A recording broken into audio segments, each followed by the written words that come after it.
It's about our strength. Bravery. Loyalty. Humanity. You're not alone, are you? Because I'm here. Warhorse is about what connects us.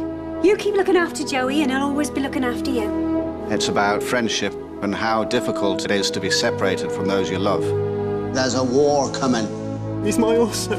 I promise you that I'll look after him as closely as you've done and return him to your care.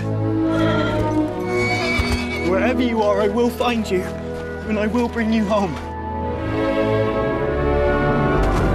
It is an honor to ride beside you.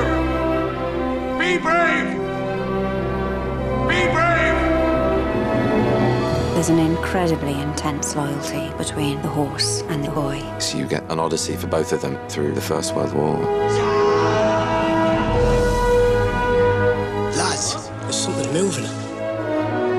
It's a horse. What kind of an horse? A miraculous kind of an horse, be my guess. He never gave up. And he does that for us. It's an emotional journey about perseverance. This horse can pull through anything.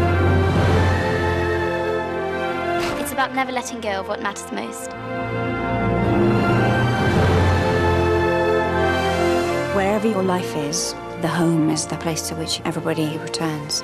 And that's right at the heart of this film. There he is, Warhorse. He's a symbol of hope and unfailing courage. Warhorse. Miraculous horse. Coming soon only to